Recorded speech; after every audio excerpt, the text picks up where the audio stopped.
Título: A Carta ao Dr. Friedrich S. Krauss sobre a Anthropopeteia. Vou soletrar. Anthropophyeia. Meu prezado Dr. Krauss, você me pergunta que valor científico, em minha opinião, podem apresentar as coleções de piadas, de xistes, de anedotas, etc., de natureza erótica. Sei que você não experimentou a menor dúvida de poder justificar haver reunido tais coleções. Você simplesmente me pede o testemunho do ponto de vista do psicólogo para o fato de que material dessa natureza não só é útil, mas indispensável. Há 2 pontos sobre que, principalmente, eu gostaria de insistir.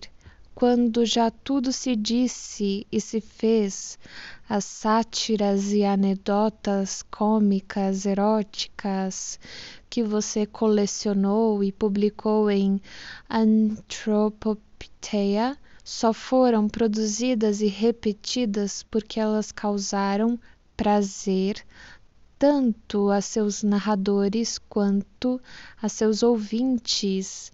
Não é difícil adivinhar que componentes instintivos da sexualidade, abre parênteses, composta como é de tantos elementos, fecha parênteses, encontram satisfação dessa maneira. Essas histórias nos dão informação direta quanto a que instintos parciais da sexualidade se retêm num dado grupo de pessoas por serem especialmente eficientes na produção de prazer. E dessa maneira eles fornecem a confirmação mais nítida das descobertas conseguidas pelo exame psicanalítico de neuróticos. Permita-me indicar o exemplo mais importante desta natureza.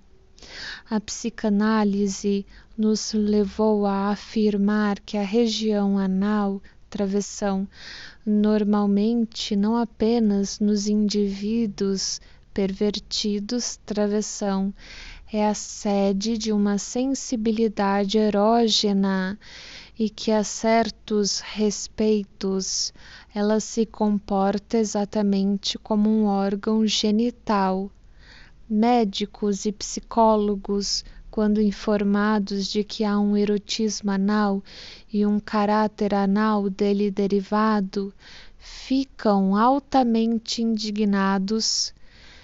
Neste ponto, a Anthropopeteia vem em auxílio da psicanálise, mostrando quão universalmente as pessoas se demoram com prazer sobre essa parte do corpo, suas atividades e mesmo no produto das funções dela. Se isto assim não fosse, todas essas anedotas estariam fadadas a produzir desagrado em seus ouvintes, ou então toda a massa da população teria de ser pervertida no significado em que se usa a palavra nos trabalhos a respeito da psicopatia sexual, de tom moralizador. Não seria difícil dar outros exemplos de como o material colecionado pelos autores da Anthropopeteia tem sido de valor para as pesquisas de psicologia sexual. Seu valor poderia mesmo aumentar, talvez, pela circunstância não uma vantagem em si de que os colecionadores nada sabem das descobertas teóricas da psicanálise e reuniram material sem qualquer princípios diretivos.